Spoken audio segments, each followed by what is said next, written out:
Assalamualaikum warahmatullahi wabarakatuh. Perkenalkan, saya Octavia Kartikasari, mahasiswi dari Program Studi Bimbingan dan Konseling Islam UIN Raden Mas Said Surakarta, kelas 2C. Di sini saya akan menjelaskan sedikit materi tentang syarat-syarat hadis sahih.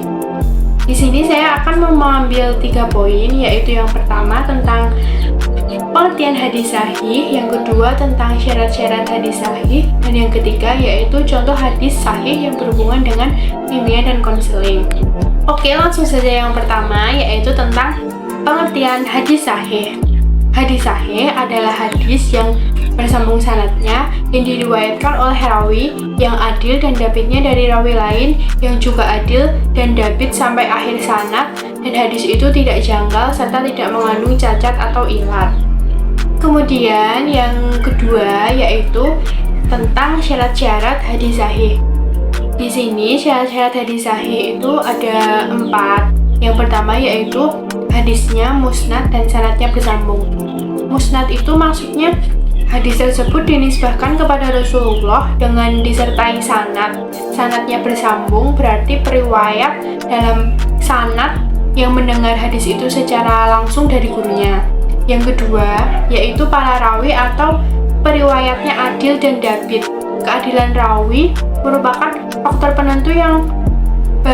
penentu bagi diterimanya suatu riwayat.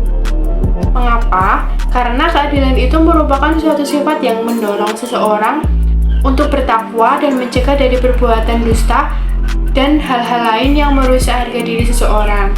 Dapit atau akurasi itu adalah suatu kemampuan seseorang rawi untuk menghafal hadis dari gurunya, sehingga saat mengajarkan hadis dari gurunya akan dalam bentuk sebagaimana yang telah didengar dari gurunya.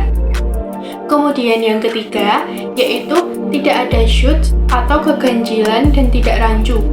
Kerancuan atau syudz adalah suatu kondisi di mana seorang rawi berbeda dengan rawi lain yang lebih kuat posisinya. Kondisi ini dianggap rancu karena apabila ia berbeda dengan rawi lain yang lebih kuat posisinya, maka baik dari segi kekuatan daya hafalnya atau jumlah mereka lebih banyak, para rawi yang lain itu harus diunggulkan. Kemudian yang keempat, yang terakhir, yaitu tidak ada ilat atau cacat. Maksud dari tidak ada ilat dalam hadis, tidak terdapat cacat tersembunyi yang merusak kesahihan hadis. Maksudnya adalah hadis yang bersangkutan terbebas dari cacat kesahihan, yakni hadis tersebut terbebas dari sifat-sifat samar yang membuatnya cacat meskipun tidak terlihat menunjukkan adanya kecacatan. Kemudian yang terakhir yaitu tentang contoh hadis sahih yang berhubungan dengan bimbingan dan konseling.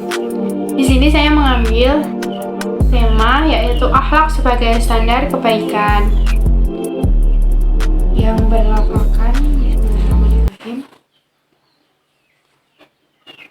Abdillahi bani Umari yuhadisuna idqala lam yaku Rasulullahi sallallahu alaihi wasallam mutakhafashiyan wa inahu kana yakulu inna khairakum ahasinkum akhlaqa rawahul Bukhari, yang artinya yaitu dari Abdullah bin Amru, dia berkata, Rasulullah SAW tidak pernah berbuat keji, bahwa beliau bersabda, sesungguhnya sebaik-baik kalian adalah yang mulia akhlaknya.